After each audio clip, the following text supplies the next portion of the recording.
बार बार trouble कर रहा है। तो जी आज का हमारा जो लेक्चर है वो है जी effective reading strategies. Effective reading strategies आपको काम कहाँ पे आती हैं? ये जी आप डिफरेंट जो हैं टेस्ट वगैरह देते हैं, जैसे आर्ट्स के, टॉफल के, वहाँ पे एक रीडिंग जो है वो एक एक उसका इम्पोर्टेंट सेक्शन होता है। और उस इम्पोर्टेंट सेक्शन में होता क्या है, एक्चुअली आपको 3 डिफरेंट पैराग्राफ दिए जाते हैं। पैराग्राफ नहीं होते, 3 डिफरेंट पैसेजेस दिए जाते हैं। एक पैसेज जो है तकरीबन राउंड अबाउट 1.5 से 2 पेजेस का एक पैसेज होता है। और आपको और उस जो 2 पेजेस का ऑलमोस्ट पैसेज होता है उसकी एट द एंड जो है आपको तकरीबन 13 से 14 क्वेश्चन दिए जाते हैं। इस तरीके से टोटल जो है 3 पैसेजेस के एंड पे टोटल आपको 40 क्वेश्चन दिए जाते हैं। उन 40 क्वेश्चन से आपका जज किया जाता है कि आप कितने, और आंसर क्या होते हैं, वो आंसर एमसीक्यूज में होते हैं। ठीक है, आपने जस्ट वहां से ढूंढने हैं, सर्च करने हैं, और सर्च करने के बाद वहां पे जो है उसका उन आंसर का जवाब देना है। और आपके पास कितना होता है, 3 पैसेजेस के लिए मीन ऑलमोस्ट 6 पेजेस होंगे आपके पास।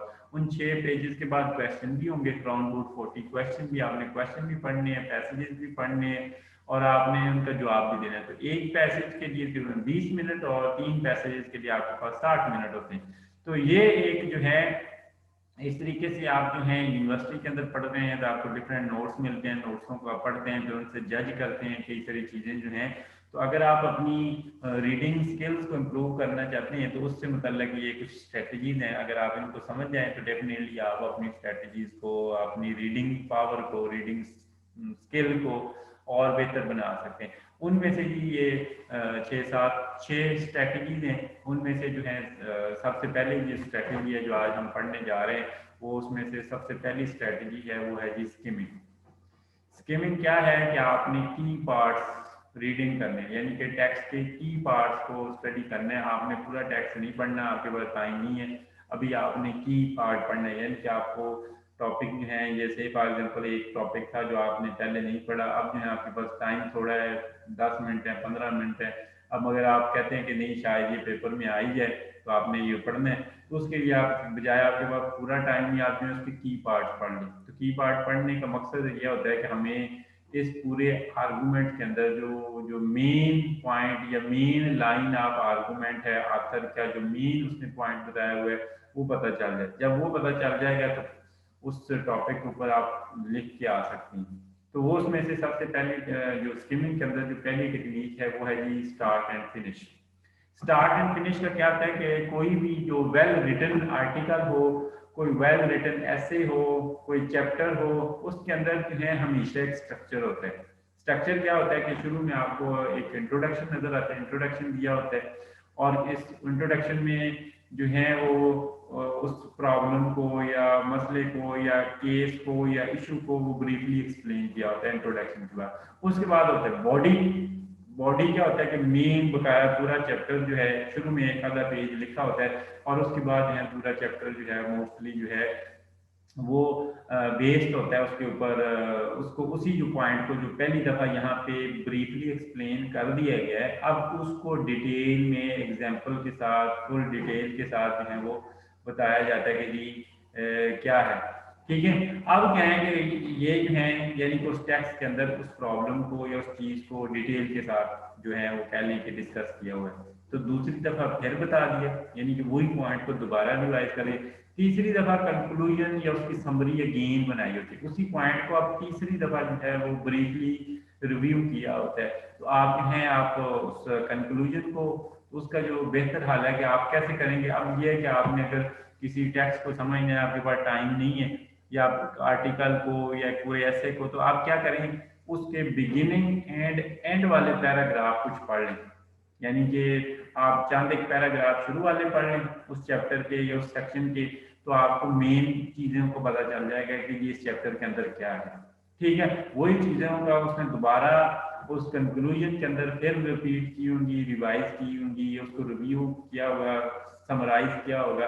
तो वो आप कंक्लूजन के फाइनल पैराग्राफ पढ़ लें, या अगर कंक्लूजन दिया हुआ है तो कंक्लूजन पढ़ लें, जो फाइनल पैराग्राफ जो हैं वहाँ से पढ़ लें। तो आपको जो उसने वही जो पूरे चैप्टर के अंदर उसने चीज़ लिखी है उसको उसने समराइज किया होगा, वो आप समझ जाएंगे। तो आप जो है इस तरीके से स्टार्टिंग फ्यू पैराग्राफ पढ़ने से और एंड वाले चंद एक पैराग्राफ पढ़ने से या कंक्लूजन पढ़ने से आप उस पूरे चैप्टर में समझ सकते हैं कि क्या चीज बयान की हुई है, क्या चीज क्या है। ठीक है। दूसरी ये एक टेक्निक है। दूसरी टेक्निक है कि आप फर्स्ट सेंटेंस पढ़ लें, क्योंकि हर जो एक पैराग्राफ दिया होता है ना, उस जो पैराग्राफ के अंदर का जो उस पूरे पैराग्राफ की जो समरी होती है ना, वो आप कह लें कि वो जो पहला सेंटेंस होता है ना, वो उसकी समरी होती है। हर पैराग्राफ का जो पहला सेंटेंस होता है वहां एक स्टेटमेंट दी होती है। अब उसी स्टेटमेंट को बकिया उसी पैसेज के अंदर या कह लें कि आप उस पैराग्राफ के अंदर उसी सेंटेंस को एक्सप्लेन किया होता है। तो अगर आप उस सेंटेंस का पहला सेंटेंस पढ़ लें, ओपनिंग सेंटेंस पढ़ लें, तो आप पूरे के पूरे पैराग्राफ समझ लें कि आपने पढ़ लिए। इस तरीके से आप क्या करेंगे, जितनी भी पैसेजेस हैं आपके पास, जितने भी पैराग्राफ दिए हुए हैं, हर पैराग्राफ का जो पहला सेंटेंस स्टार्टिंग सेंटेंस पढ़ लें, तो आपको मेन जो आथर की रीजनिंग है या वो जो आर्गूमेंट का मेन स्ट्रक्चर है वो आपको पता चल जाएगा कि यहाँ पे क्या बताया हुआ है। और मजीद अगर आप और बेहतरी चाहते हैं तो साथ इंट्रोडक्शन और कंक्लूजन भी पढ़ लें। तो इस तरीके से आपको वो जो उसका मेन पॉइंट ऑफ व्यू, उसका समरी या कह लें कि जो उसके जो मेन पॉइंट है आपको पता चल जाएंगे। और उन्हीं मेन पॉइंट्स को आप पूरे चैप्टर में तो नहीं लिखना होता, वहाँ पे आपने कुछ एक समरी बना के लिखनी है। तो आप अगर उसके वर्क की समरी करना चाहते हैं तो आप आराम से लिख सकते हैं, उसकी पूरी अंडरस्टैंडिंग लिख सकते हैं, आपको अच्छा खासा हो जाएगा और फिर टाइम भी बच जाएगा। ये है फर्स्ट सेंटेंस की।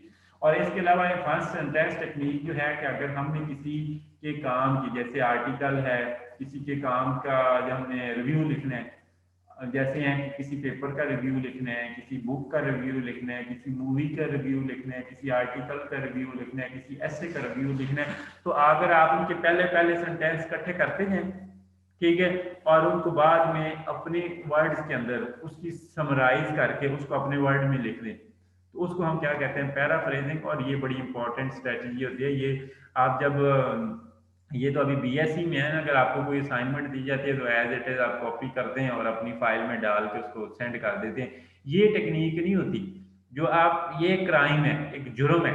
जब आप एमएससी या पीएचडी में जाएंगे तो फिर आपको पता चलेगा प्लेजरिज्म एक जो है सॉफ्टवेयर होता है। वो सॉफ्टवेयर क्या करता है कि आपका किसी की अगर अगर एज इट इज किसी की आपने एक लाइन भी उठा के अपने काम में डाली हुई है ना पेपर में, तो वो जो इंटरनेट है वो या वो सॉफ्टवेयर है उसको रेड कर देता है। उससे पता चलता है कि आपने किसी के काम से कितना काम चोरी किया है एज इट इज, यानी कि उसके सेंटेंस चोरी किए।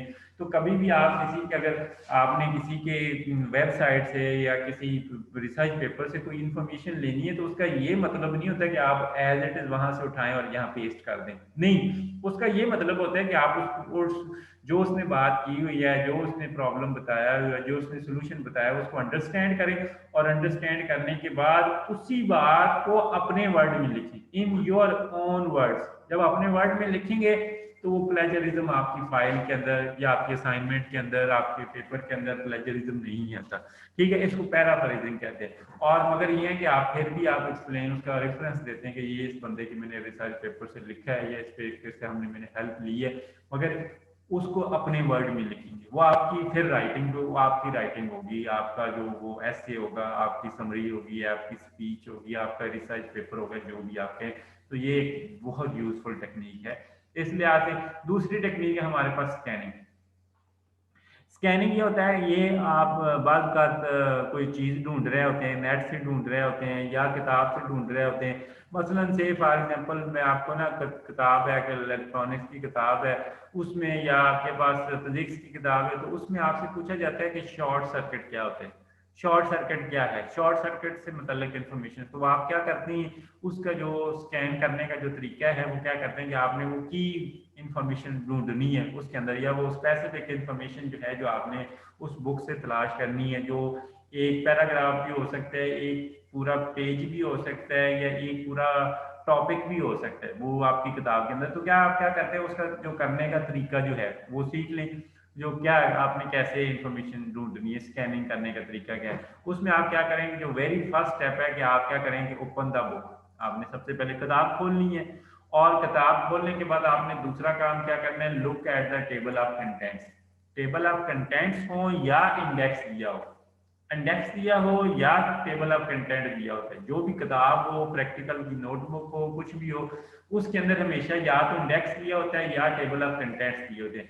जब आपको टेबल ऑफ कंटेंट दिए हो तो फिर आपको पता होता है कि जी ये टेबल ऑफ कंटेंट है, इसके नंबर पेज नंबर इतने थे, और आप इंफॉर्मेशन ढूंढना चाहते हैं शॉर्ट सर्किट के मतलब कि शॉर्ट सर्किट क्या होता है। तो शॉर्ट सर्किट आप खोलेंगे जब किताब तो आपको पता चलेगा कि जी पढ़ेंगे, उसकी हेडिंग पढ़ेंगे, उस सारे कंटेंट्स को पढ़ेंगे। जब आप कंटेंट पढ़ेंगे तो आपको पता चलेगा जो चैप्टर नंबर 17 है, 17 की ये छठी जो हेडिंग है इसमें है। तो फिर आप अगला क्या काम करते हैं कि उसकी चैप्टर में चले जाते हैं। ठीक है, अब चैप्टर में जाके चैप्टर की हेडिंग पढ़ेंगे। ठीक है, चैप्टर की हेडिंग पढ़ेंगे। चैप्टर की हेडिंग पढ़ने के बाद जो है ये जो है मैंने कहा कि आप बुक्स में देखें ना टेबल ऑफ कंटेंट इस तरीके से कुछ दी होंगी। प्रीफेस दिया होता है, list of diagram, introduction, various chapter, conclusion, bibliography, index वगैरह ये वो। तो अब आपने क्या करना है कि आप उस चैप्टर की आपने हेडिंग ढूंढनी। ठीक है, हेडिंग में जाएंगे और हेडिंग में ढूंढेंगे कि ये तो कई सारे पूरा एक इलेक्ट्रिसिटी का चैप्टर है, तो इसमें जो शॉर्ट सर्किट वाला है वो कौन सा टॉपिक है, कहाँ पे है, तो वो हेडिंग तलाश करेंगे। बजाय कि पूरा चैप्टर नहीं पढ़ना, आपने जस्ट हेडिंग तलाश करनी है। उस हेडिंग में से आप जो है वो स्पेशली जो है आप जाके वो स्पेसिफिक इंफॉर्मेशन फाइंड कर सकते हैं, वो स्पेसिफिक टॉपिक ढूंढ सकते हैं। एक तरीका ये होता है। या आपके पास इंडेक्स है जो रेलेवेंट टॉपिक्स का या कीवर्ड्स का, ये जो स्पेशली आपकी बुक दी होती है ना, बुक के एंड पे दी होती है इंफॉर्मेशन के ये जो शॉर्ट सर्किट इसका क्या मीनिंग है, इसकी डेफिनेशन क्या है, जो कई सारे वर्ड्स की ना मीनिंग दिए होते हैं, मतलब दिए होते हैं। तो वो आप वहाँ पे इंडेक्स पे चले जाएं और इंडेक्स में जाके वहाँ पे जो स्पेसिफिक इंफॉर्मेशन है वो डी से शुरू होता है, तो वो डी से वर्ड, डी वाले वर्ड ढूंढ लें, उनमें से एक वर्ड आपको मिल जाएगा डेफिनेटली। और इसके बाद जो है वो आप उसका जो है रेफरेंस ढूंढें, तो उसका रेफरेंस कहाँ पे है। रेफरेंस जो है वो अक्सर जो अगर इंडेक्स के अंदर भी हो ना या टेबल ऑफ कंटेंट के अंदर भी हो, तो वो जहां भी हो, चाहे टेबल ऑफ कंटेंट में हो या इंडेक्स में हो, उसके साथ पेज नंबर लाजमी लिखा होता है। कि अगर उस किताब के अंदर वो चीज मौजूद है ना तो उसके साथ उसका पेज नंबर लिखा होगा। अगर टेबल ऑफ कंटेंट्स में जाते हैं तो वो आप देखते हैं कि एक तो मेन हेडिंग होती है, मेन हेडिंग के आगे सब हेडिंग होती है, उन सब हेडिंग में आप उनको भी पढ़ते हैं, देखते हैं, स्कैन करी जा रहा है। तो जब आपको मिलती है कि ये आ गया जी, तो फिर आप वो सीधा चैप्टर पे, चैप्टर से आगे उसकी हेडिंग, हेडिंग से आगे फिर वो आगे देखेंगे वो पेज नंबर कि वहाँ पे क्या है और इस इंफॉर्मेशन में वो अप्रोप्रिएट पेज है। इस तरीके से जो आपकी वेबसाइट है, वेबसाइट से भी आप ऐसे ऐसे घुमा रहे होते हैं, चेक कर रहे होते हैं यार यहाँ पे ना स्कैनिंग वाला टॉपिक कहाँ पे है, स्कैनिंग वाला, स्कैनिंग वाला ये जो लिखा है ना स्कैनिंग, ये आ गया स्कैनिंग, ये आपको मिल गया। इस तरीके से आप सारी फाइल को सर्च करते हैं वेबसाइट, तो आपको मिल जाता है, तेरा जो है आप उसको सर्च करते हैं। तो उसका तरीका, बाद का कंटेंट्स भी दिए होते हैं ना वेबसाइट पे भी, अगर कई सारे पेजेस है ना तो शुरू में कंटेंट्स दिए होते हैं कि पहले पेज पे क्या है, दूसरे पे क्या है, या कौन सा टॉपिक कहाँ पे है। टेबल ऑफ कंटेंट्स दिए हैं, उस टॉपिक पे क्लिक करते हैं तो सीधे आप उस पेज पे पहुंच जाते हैं जो आपको पेज चाहिए होते हैं। तो ये भी एक इफेक्टिव टेक्निक है आपकी बनाइए। दूसरा कीवर्ड स्पॉटिंग। कीवर्ड स्पॉटिंग होता है कि आप जो है आपने एक स्पेसिफिक वर्ड ढूंढने या स्पेसिफिक इंफॉर्मेशन दी होती है। ठीक है, आपको से फॉर एग्जांपल दिया है कि वर्ल्ड वार वन कहाँ पे हुई थी ना, वर्ल्ड वार वन है उस कौन से ईयर में हुई थी, आपने ये इंफॉर्मेशन ढूंढनी है। तो आपके पास एक लंबी चौड़ी इंफॉर्मेशन है, ठीक है, गवर्नमेंट ऑफ इंडिया का या ये कोई भी आपको दिया हुआ है, तो आपने वर्ल्ड वार वन की जो डेट की एग्जैक्ट डेट थी, किस डेट को शुरू हुआ था, तो वो आप सर्च करते हैं तो आपको मिल जाती है। या आप जो है ये उस कीवर्ड करने का जो आइडिया होता है कि वो बाद का जो इस तरह की इंफॉर्मेशन जो कीवर्ड आपने फाइंड करने होते हैं ना, ये बाद का क्या होता है कि जैसे मैंने अभी आपको पीछे एक टेस्ट दिया था, उसके अंदर मैंने आपसे पूछा कि जी ये फलां एक वर्ड है, इसका जो सिनोनिम क्या है, इसका एंटोनिम क्या है, इसका मीनिंग क्या है। तो वो इस तरह के वर्ड जो कीवर्ड अक्सर फाइंड करने के लिए दिए होते हैं ना नीचे क्वेश्चन में, वो ज्यादातर वर्ड आप जो है वो आखिर में या तो अंडरलाइन किए होते हैं या जो है बोल्ड किया होते हैं उन वर्ड को, ठीक है, या अटैलिक किया होता है, उनको अटैलिसाइज किया होता है, जैसे टेक्निकल नेम है उनको अटैलिक किया होगा, या सब हेडिंग बनाई होंगी, या सेक्शन ब्रेक होगा कि इससे पता चलेगा कि ये सेक्शन 1 यहाँ से शुरू हो रहा है, सेक्शन 2। तो आप क्या करें, बजाय कि पूरी किताब पढ़ने के या पूरे एक एक लाइन को ढूंढने के, ऐसे एक लाइन, दो लाइन, तीन लाइन या स्पेसिफिक वर्ड को, आप वो जो अंडरलाइन वर्ड हैं, बोल्ड किए हुए वर्ड हैं, अटैलिक वर्ड हैं, हेडिंग है, सब हेडिंग है, उनमें ढूंढे। जब यहाँ से आपको इशारा मिल जाएगा कि यार इस हेडिंग में है, तो फिर उस हेडिंग के नीचे जो पैराग्राफ लिखे हैं, एक पैराग्राफ है, दो है, तीन है, उनको सब सर्च कर लें, बजाय कि पूरी किताब को या पूरे चैप्टर की एक एक लाइन को आपने पढ़ना है। तो वो आप इस तरीके से, या अंडरलाइन किए हुए हैं तो आपको अंडरलाइन से कितने एक वर्ड होते हैं, एक पेज के ऊपर 2 वर्ड, 3 वर्ड, 4 वर्ड अंडरलाइन किए होंगे।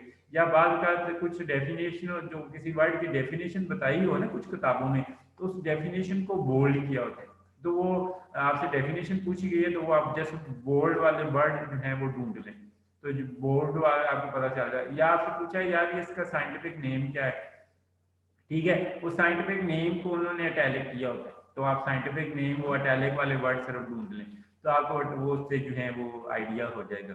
फिर ये है कि अगर आपने, अब आपको वो अकेला वर्ड दिया, उसका इंटोनिम पूछा हुआ है या सिनोनिम पूछा, तो आपको अंडरस्टैंडिंग नहीं हो रही कि भाई ये इसका पता नहीं क्या मीनिंग है, तो आप उस पूरे सेंटेंस को एक दफ़ा पढ़ लें, पूरा जो है उसकी एक दफ़ा पूरी अंडरस्टैंडिंग हासिल करेंगे जी वो एक्चुअली इस सेंटेंस का क्या मीनिंग है। फिर करने के बाद, एक दफ़ा पढ़ने के बाद उसको एनालाइज करें और उसको वैल्यूएट करें कि ये सेंटेंस में एक्चुअली ये जो वर्ड है इसका मुझे मीनिंग नहीं पता। वैसे जब अकेला देखूं तो मुझे मीनिंग नहीं आता, मगर ओवरऑल सेंटेंस का क्या मतलब है, जब ओवरऑल सेंटेंस का मतलब समझ जाएंगे, उसको वैल्यूएट कर लेंगे कि इसका, इसमें एक्चुअली जो आथर है इस सेंटेंस के अंदर ये कहना चाह रहा है, जब ये कहने वाला पता चल गया, उन्हीं इंस्ट्रक्शन को फॉलो करते हुए क्या हो गया कि आप वो जो स्पेसिफिक ईच एक वर्ड है उसको भी फाइंड कर लेंगे, वो भी कर लेंगे, क्योंकि वो भी कोई मुश्किल नहीं है। तो इसी तरीके से डिफरेंट आइडिया या डिफरेंट टर्म्स को समझना एक्चुअली ये होता है, रीडिंग के अंदर जो है वो मौजूद होता है कि वो डिफिकल्ट, जैसे आपको मैंने इंग्लिश पढ़ाई है, तो इंग्लिश में क्या होता है कि वो कई सारे वर्ड होते हैं, उनका मीनिंग अगर अकेला रख दें तो आप समझेंगे नहीं कि यार पता नहीं इसका क्या मीनिंग है, मगर जब पूरा सेंटेंस पढ़ते हैं ना, आपको सेंटेंस में दिया होता है कि इसका एंटोनिम बताएं, अब जब पूरे सेंटेंस को पढ़ते हैं, उसको अंडरस्टैंड करते हैं, तो आपको उस स्पेसिफिक वर्ड का मीनिंग भी आ जाता है। तो ये इस तरह की इंफॉर्मेशन को हम कहते हैं कीवर्ड स्पॉटिंग, और ये ज्यादातर जब आप मेरिट लिस्टें होती है ना, मेरिट लिस्टों में सेम यही चीज होती है कि आप मेरिट लिस्ट में कोई नाम को भी याद नहीं कर रहे होते, कोई फोकस नहीं कर रहे होते, ढूंढ रहे होते हैं, जैसे लिखे है ना आमिर सुहेल, आप ढूंढ रहे हैं कि ये आमिर कहाँ है, ए वाले कहाँ पे हैं, ए वाली लिस्ट में चेक करते हैं, ए जहाँ से आमिर आ जाएगा फिर कहेंगे जी आमिर के आगे सुहेल भी लिखा हुआ है या नहीं है, ठीक है, तो इस तरीके से आप चेक कर लेते हैं। या आपका रजिस्ट्रेशन नंबर है, तो आप सारी लिस्ट को ऐसे घुमा रहे थे कि जी देखिए जी मेरा रजिस्ट्रेशन नंबर कहाँ पे है, ठीक है, तो इसको हम क्या कहते हैं, कीवर्ड स्पॉटिंग जो है। इसके बाद चौथी टेक्निक है जी एनालिटिकल रीजनिंग।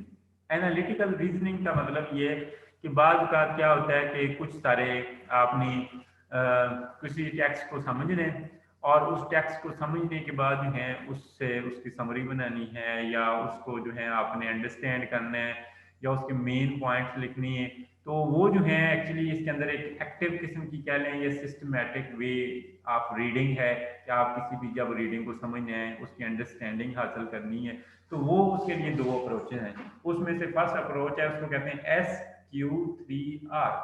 SQ3R ये एक टेक्निक है, और दूसरी टेक्निक है थिंकिंग थ्रू रीडिंग, कि आप जो है पहले थिंक करते हैं, जब जैसे जैसे पढ़ रहे होते हैं उसको थिंक भी कर रहे होते हैं। ये इस तरह की जो है एनालिटिकल रीजनिंग जो है, इस तरह के क्वेश्चन जो हैं जैसे HEC के या NTS के या इस तरह के पेपर आते हैं ना, उन्होंने क्या होता है, एक पैसेज दिया होता है, एनालिटिकल क्वेश्चन होते हैं, वो तकरीबन 30 नंबर का पेपर होता है, 30 नंबर वो पेपर में शामिल होते हैं। उसके अंदर क्या क्या होता है कि उन्होंने कोई सिचुएशन दी होती है, कोई सिचुएशन दी होती है, और उसके बाद आपसे ना एट द एंड क्वेश्चन पूछे होते हैं कि ये सिचुएशन है, ये शराइतें हैं, ये पाबंदियाँ हैं, तो इसके मुताबिक ये कैसे होगा। मसलन बताया ना कि अनीला और रहमान जो हैं वो मंडे को आते हैं, जो मंडे को क्लब जाते हैं, सैरिश और मुबीन जो है वो ट्यूसडे को जाते हैं, और अनीला और रहमान जो हैं वो वेंसडे को जाते हैं। तो आप बताएं जुमे वाले दिन कौन जाएगा वहां पे, ये 6 लोग हैं, इन 6 में से जुमे वाले दिन आप किसकी ड्यूटी बनती है वहां पे। तो वो इस तरह के सवाल दिए होते हैं अक्सर ना, तो वो आपसे पूछा होता है। वो अगर आप उस टेक्स्ट को अच्छे तरीके से समझ जाएं, उन कंडीशन को अच्छे तरीके से समझ जाएं, उन शराइत को अच्छे तरीके से समझ जाए ना, तो फिर डेफिनेटली आप उनका जवाब भी दे सकते हैं। अगर आप वो सिचुएशन नहीं समझ सके ना, वो कंडीशन नहीं समझ सके, उसकी जो शराइत उसने दी हुई है, तो आप डेफिनेटली उनके आंसर का जवाब भी नहीं दे सकते। इसको हम क्या कहते हैं, एनालिटिकल रीजनिंग। इसकी थोड़ी सी प्रैक्टिस भी करनी पड़ती है आपको, इस तरह के टेक्स्ट पढ़ पढ़ के बार बार जो है ना, अगर आपने ऐसे टेस्ट के अंदर जो है अच्छे नंबर लेनी है। तो इसको हम क्या कहते हैं, इस तरीके से GRE जो होते हैं ना टेस्ट, ये जो इंटरनेशनल लेवल पे अमेरिका के लिए स्कॉलरशिप के लिए ज़रूरत, उसमें भी इस तरह के क्वेश्चन होते हैं। वो आपको बार बार प्रैक्टिस करनी पड़ती है, तब जाके आपको वो आज का आपके टेस्ट में अच्छे नंबर आते हैं। तो उसमें SQ3R टेक्निक है क्या, S for survey, Q for question, और 3R मीन 3R है। एक R है रीडिंग का, दूसरा है रिसाइट का, तीसरा है रिव्यू का। तो इसके लिए आप क्या करते हैं कि सबसे पहले जो है आप सर्वे करते हैं।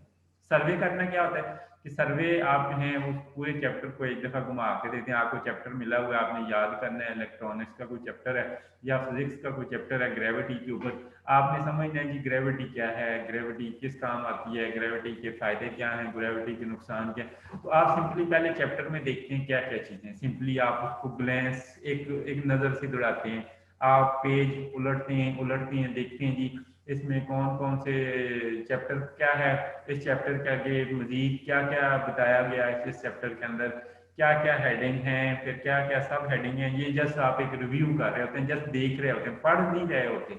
अब उसके बाद क्या करते हैं, आप उसका इंट्रोडक्शन पढ़ते हैं। इंट्रोडक्शन से आपको समवट वो पता चल जाता है पूरे चैप्टर का जो मेन पॉइंट ऑफ व्यू होता है ना, ये समरी होती है, वो इंट्रोडक्शन में बताई होती है कि वो पूरे चैप्टर के अंदर क्या बताया हो।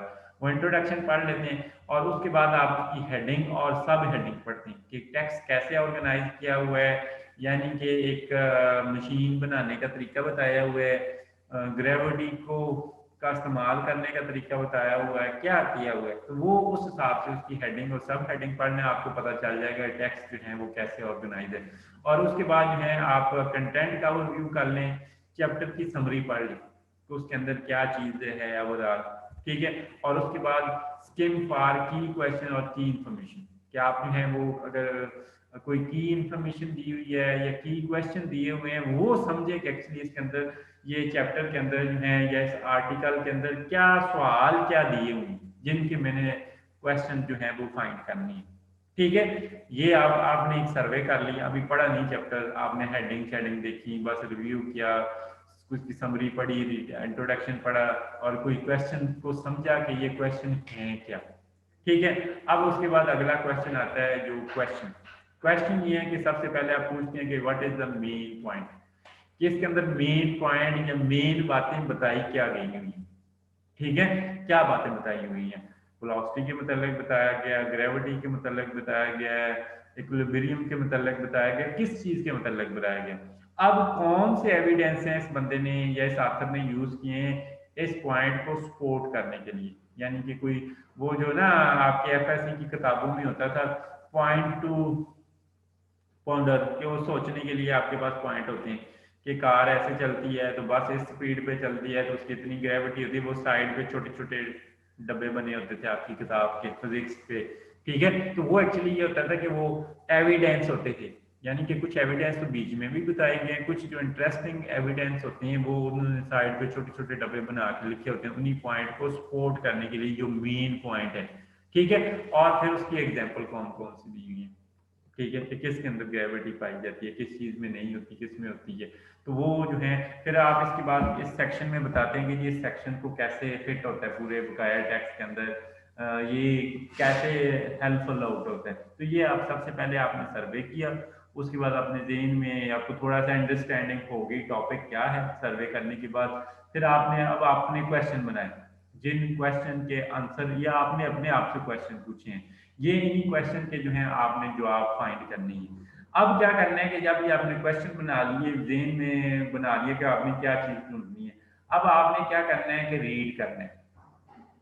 रीड कैसे करने कि आपने paragraph by paragraph, section by section, एक एक पैराग्राफ पढ़ते जाने और उसमें से साथ साथ जो है एक्टिवली सर्च करने के जो आपके क्वेश्चन थे, आपने जो जेहन में बिठाए हुए हैं या कागज पे लिख लिए हैं, उन क्वेश्चन के जवाब क्या हैं, ठीक है, उन क्वेश्चन के जवाब क्या हैं। तो साथ साथ जैसे जैसे पढ़ते जा रहे हैं एक एक पैराग्राफ, साथ साथ उन क्वेश्चन के जवाब मिलते जा रहे हैं। और अगर आप समझते हैं कि ये जवाब है और अगर आप चाहते हैं शायद समझते हैं कि मैं भूल जाऊंगा, तो आप साइड पे एक कागज पे लिख भी सकते हैं, आप अपने रफ पेज पे लिख सकते हैं या नोट्सों की साइड पे आप छोटे छोटे पॉइंट बनाई जाती है और वो पॉइंट एक्चुअली आपके इंपॉर्टेंट पॉइंट्स होते हैं और उनको इन्फॉर्मेशन को स्पेशली या इंफॉर्मेशन जो आप जानते हैं, जो आपने अंडरस्टैंड की है इंट्रोडक्शन से और कंक्लूजन से, जो आपने इंफॉर्मेशन आपको पहले पता चल गई है, उसके साथ आपने उस इंफॉर्मेशन को लिंक करना है और उससे जो है एक्चुअली जो आथर क्या कहना चाहता है, आथर की स्टेटमेंट क्या कहना चाह रही है, उसको अंडरस्टैंड करने की कोशिश करनी है। मगर यहाँ पे आप रीड करेंगे, ये R1 है।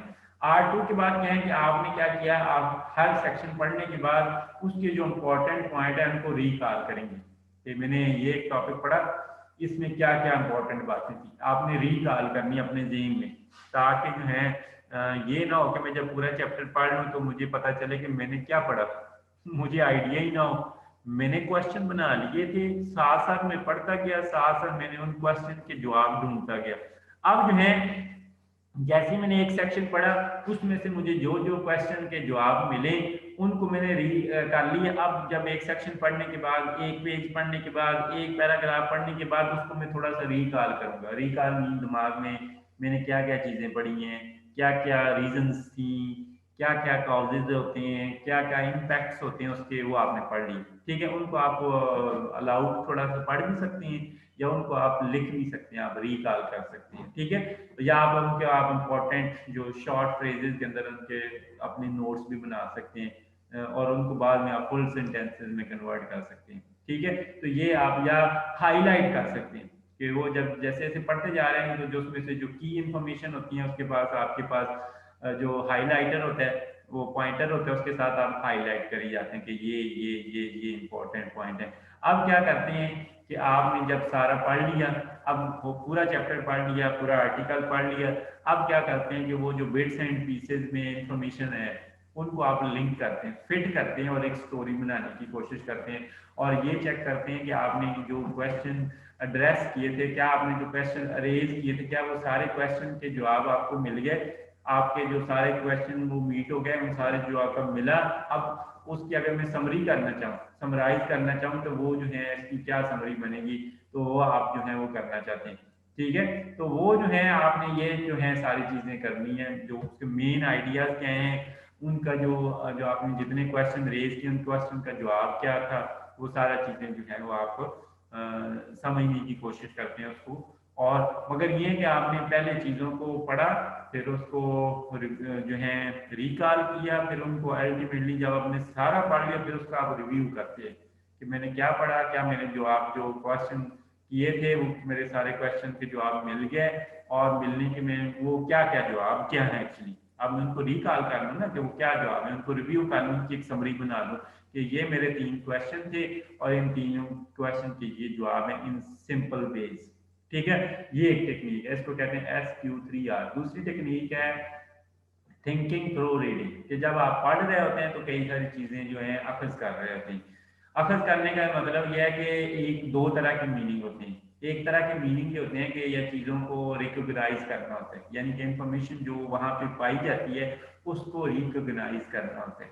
रिकॉग्नाइज करना वो होता है कि से फॉर एग्जाम्पल आपने कुरान पाक पढ़ रहे हैं, तो कुरान पाक में लिखा है ये कौम आद पे ये समूद आया, वो ये वाली बुराई करते थे, कौम समूद पे ये अजाब आया, ये वाला काम करते थे, तो ये काम थे, ठीक है। ये तो एक तो इन्फॉर्मेशन पता चल गई। ये इसको इस तरह की इंफॉर्मेशन जो कि लफ्जों में लिखी होती है या सरफेस इंफॉर्मेशन होती है, उसको कहते हैं कि सरफेस इंफॉर्मेशन, जो उसके आथर के या राइटर के वर्ड्स बता रहे होते हैं, उसको क्या कहते हैं, लिटरल इंफॉर्मेशन, कि कौम आद को भी अजाब हुआ, कौम समूद को भी अजाब हुआ। अब उसके बाद जो है आप जो है ये इसको हम कहते हैं व्हाट द राइटर से, कि वो राइटर कहना क्या चाहते हैं। इसके बाद अगला होता है व्हाट द राइटर मीन, कि ये सारा उसने कहना तो वो वर्ड में तो कह रहा है, ये कौम आद का वाकया बताने का, कौम समूद का वाकया बताने का, कौम नूह का वाकया बताने का, कौम लूत का वाकया बताने का मकसद क्या है? मकसद क्या है, इसका मीनिंग क्या है? इसको कहते हैं इंटरप्रिटेटिव रिकॉग्निशन। ये आपने समझना है कि राइटर के जो वो जो मीनिंग है वो क्या है, उसको हमने एक्चुअली इन्फर करना है, उसको हमने खुद, वो छुपे हुए मीनिंग होते हैं उसको अंडरस्टैंड करना है कि कौमी आद ने ये काम किया कि वो गुरूर हो गए थे, वो तकबर में आ गए थे, उनका साइज बड़ा था, तो वो इस चीज़ पे अल्लाह के तकबर आ गया, उनको कोई चीज़ खिलाक नहीं कर, तो अल्लाह ने उसको तबाह कर दिए। तो हमने कभी इसका जो हमारे लिए मैसेज है कि आपने कभी गुरूर नहीं करना, अपने आप को बड़ा नहीं समझना। कौम लूत वो बुरे काम करते थे, बदफेलियां करते थे, तो हमने ये बदफेलियां नहीं करनी क्योंकि हम गलत लोग नहीं हैं। तो ये छुपे हुए हिडन मीनिंग होते हैं जिसको आप इन्फर करती हैं, और वो उसकी जो है बिटवीन द लाइंस आपको पढ़ना पड़ता है। सही तरीके से टेक्स्ट को पढ़ती हैं तो फिर आप उन चीज़ों को इन्फर कर सकते हैं जो है। फिर इसके बाद जो आप चीज़ें आपको पता है ऑलरेडी, और उनके साथ आप उनको कनेक्ट करने की, जो आपको पता है या जो आपको पता होनी चाहिए, जिनको पता होने की ज़रूरत है, जो आपको नहीं पता, उनको फिर आपस में लिंक करते हैं, कनेक्ट करते हैं, और उससे फिर जो है एक कह लें कि कनेक्टिव रिकग्निशन देते हैं कि मुझे पहले तो कुछ इसका ये इल्म था, और अब जो है इस इंटरप्रिटेशन से मुझे कुछ और इंटरप्रिटेशन कह लें कि रिकग्निशन से ये वाला मिला कि इस तरीके से आप इंफॉर्मेशन ये है कि ये कुरान ये कह रहा है, देखें ना कि आपने ये काम नहीं करना। साथ में आप नबी सल्लल्लाहु अलैहि वसल्लम की ये अहादीस भी इसके अगेंस्ट है, यानी कि मैंने क्या कर लिया कि एक जो लफ्जी मतलब है उसका इस्तेमाल किया, और दूसरा मैंने जो बातें वहां से अखज की कुरान से, अब उसको मैंने कोई दूसरी इंफॉर्मेशन जो मुझे पहले पता है, यानी कि एक कुरान का तो मैंने पढ़ लिया, मैंने हदीस का भी पता है, मुझे कुछ हदीसें भी पता है कि आपने ये काम नहीं करने, ये बुरे काम है, ये अच्छे काम है, तो वह हदीस में बताए हुए हैं। तो फिर क्या करते हैं, उन दोनों के मीनिंग को समझने के साथ इस तीसरी इंफॉर्मेशन को जो आपको पता है उसको आप कनेक्ट करते हैं कि यार देखिए ये काम करें तो वाकई ये अजाब होता है, ये काम करें तो ये मसला होता है, ये काम करें तो ये अच्छाई मिलती है, ये अच्छाई करें तो ये फायदा मिलता है, ये काम करें तो ये अल्लाह नाम देगा। तो ये इस तरीके से जो है इंफॉर्मेशन जो है आप फाइंड करते हैं। तो इस तरीके से होते हैं बाद आपको न्यू, ये किस तरह की आपको कंडीशन में यूज होता है कि आपने न्यू सोल्यूशन ढूंढने हैं किसी प्रॉब्लम का ना। एक प्रॉब्लम तो ये है, ठीक है, तो इसके जो किसी बंदे ने एक आधा प्रॉब्लम बताया होता है, एक बंदा एक प्रॉब्लम है उसको उसने सोल्यूशन बताया हुआ है कि यार इसका सोल्यूशन ये है। तो जब उसका सोल्यूशन सुनते हैं ना, एक तो ये है कि उसके जो वर्ड कह रहे हैं, मीनिंग कह रहे हैं जो उसके मतलब है, दूसरा उसका सोल्यूशन देखते हैं, तो उस सोल्यूशन से फिर हम नई चीज जो ऑलरेडी हमारे पास है, हमारे ज़हन में है कि हमने और से पढ़ी हुई है, किसी और कोर्स में पढ़ी हुई है, उसको लिंक करके एक नया सोल्यूशन ढूंढने की कोशिश करते हैं। यार ये काम ऐसे भी तो हो सकता है ना, ये भी पॉसिबल है, या रीच अ न्यू अंडरस्टैंडिंग कि इसकी ये अंडरस्टैंडिंग, ये तुम्हारे हिसाब से ये इसका मीनिंग है या मतलब है, मगर इसकी ये अंडरस्टैंडिंग भी तो हो सकती है। या देखें ना, हर एक जेन है वो डिफरेंट एंगल से सोचता है, डिफरेंट उसका सोच है। जब मैं जो समझता हूँ मे भी वो आप और तरीके से उसको समझते हो, तो उसको हम कहते हैं न्यू अंडरस्टैंडिंग या चेंज आर व्यू। हमारा चेंज करने का ना यही होता है। एक बंदा कहता है नहीं जी ये जो इमरान खान है बड़ा ही अच्छे काम कर रहा है, बड़ा ही कर रहा है, मगर दूसरे व्यू का है कि दूसरे बंदे की सुने तो वो कहेगा नहीं नहीं नहीं नहीं नहीं नहीं, बड़े अच्छे काम नहीं कर रहा है, ये भी बुराई की, ये भी बुराई की, ये भी बुराई की, जो उसके अगेंस्ट होगा उसने 2500 दलीलें जो है तैयार करके रखी हुई।